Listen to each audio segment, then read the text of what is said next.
大家好，歡迎嚟到財經策局嘅 podcast 啦。今日係6月16號星期一啦。咁琴日出咗條片啦，係講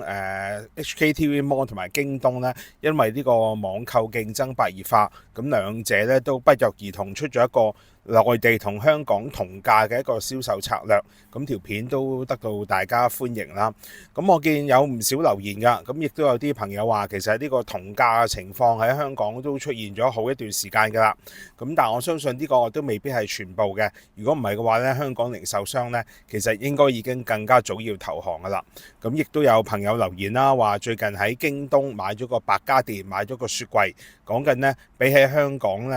嘅大啲商鋪嘅定價咧低咗一大截喎。咁呢個咧似乎都反映緊，其實香港人對呢個價格嘅敏感度咧係相當之高啦。京東今次呢個同內地同價策略咧，的確應該會起到一定嘅銷售效果，而對 HKTV Mall 咧，亦都會構成打擊。咁喺呢度咧，亦都見到唔少朋友留言啦，話如果有得揀咧，都絕對會揀翻香港人嘅鋪頭。咁呢個的確係需要大家支持啦。最近亦都見到唔少過去支持香港人嘅食肆店鋪都陸續結業，咁我呢度睇嚟咧都覺得非常之可惜，咁希望大家都可以繼續支持呢啲店鋪啦。今日題目都想講翻香港嘅樓市，咁我哋都講咗一排噶啦，上個禮拜呢個新世界黃竹坑嘅傲神呢，喺星期六揀樓啦，咁個銷售反應相當理想喎。講緊呢係單日由朝頭早買到下晝4點呢，已經全數沽清138個單位啦。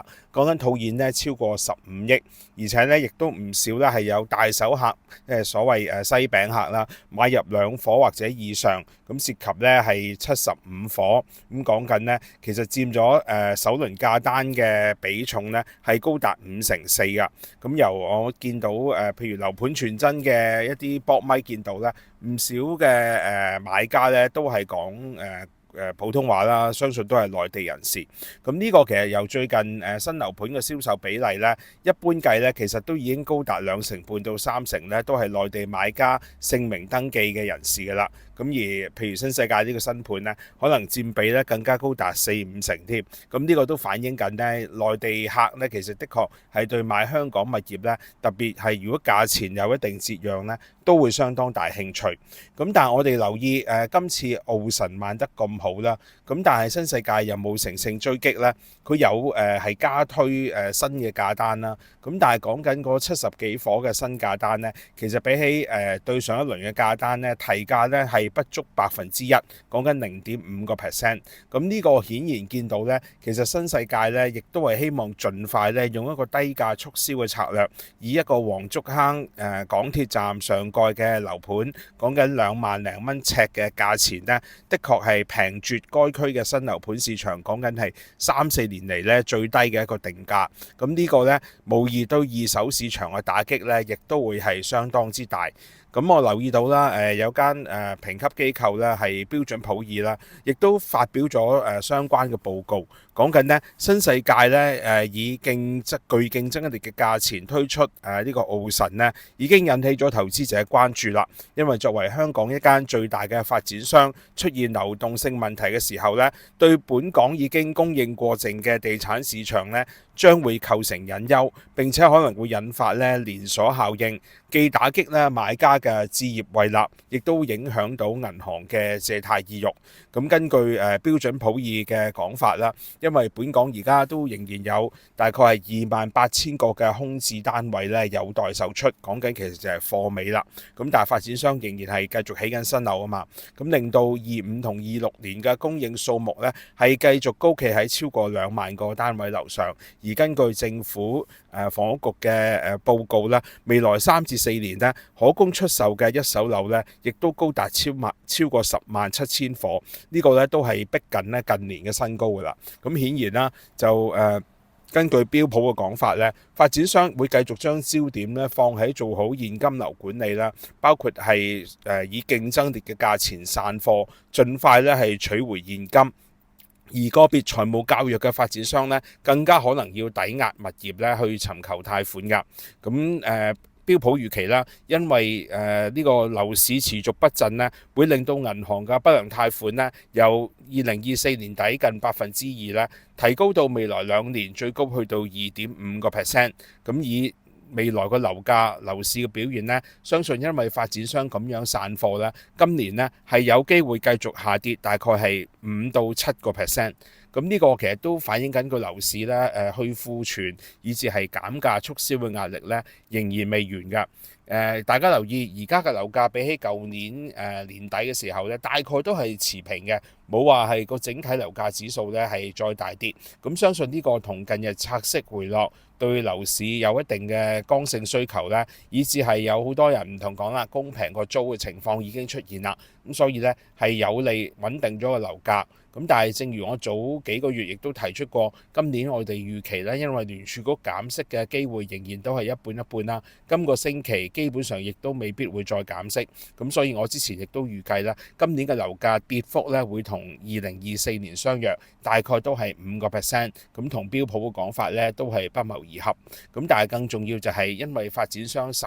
貨心切啊嘛。我哋見到其實早前新地賣呢個西沙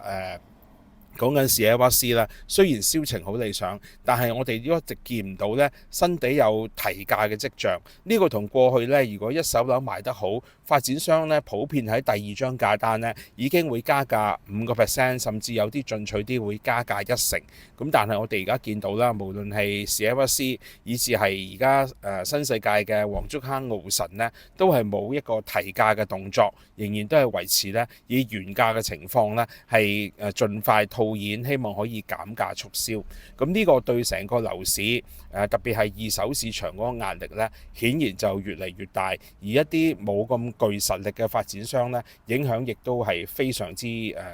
負面。咁我哋留意啦，最近有另一個喺屯門嘅新樓盤啦，叫做屯門嘅提案啦，亦即其實係之前恒大嘅郡龍灣啦，而家由一間叫福彩發展呢係接管咗。咁佢最近呢，上星期呢係推出咗新嘅價單，係減價大幅促銷，講緊減幅呢係高達5到6成㗎。咁減價呢係重售27個單位。咁呢個呢，其實對之前買咗呢個樓盤嘅買家嚟講呢，都應該心理影響打擊呢都相當之大㗎啦。講緊呢，譬如有部分嘅單位啦，之前講緊係305尺，之前呢喺2024年3月，大概1年前啦，定價係743萬，咁而最新個價單呢係已經索性減到293萬，講緊呢帳面累減呢係450萬，係大幅劈價超過6成。咁呢個減價嘅促銷嘅做法呢，顯然都係反映緊呢個發展商呢希望盡快呢係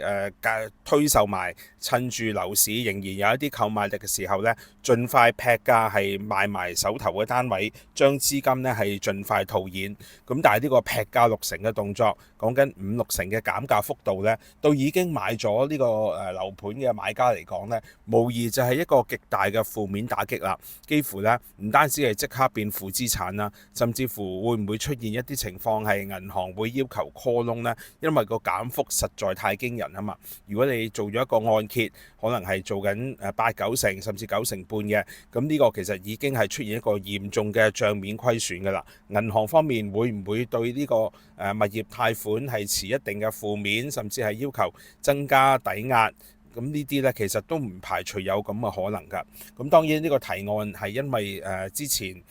恒大出咗事啦，咁所以令到佢嘅物業被接管，咁而新嘅發展商亦都之前定價過分進取啦。咁我相信今次事件呢，其實都值得大家留意。雖然話減價係高達5-6成，但我哋見到呢部分物業代理，包括利嘉閣同中原地產呢，都已經出嚟講啦。呢個提案呢係欠佢哋嘅佣金呢，利嘉閣係欠咗5000萬，而中原亦都欠佣金超過1億。咁呢啲欠佣金嘅情況呢，喺內地過去我哋經常都見到嘅。咁但係喺香港呢，發展商欠呢啲地產代理佣金呢，似乎就真係比較少見一啲。我哋見到中原地產創辦人施永青呢，亦都提出咗話話唔排除咧會採取法律行動啦，可能會禁制咧提案銷售，希望可以將佢剩低嘅單位咧係率先係清還到佢哋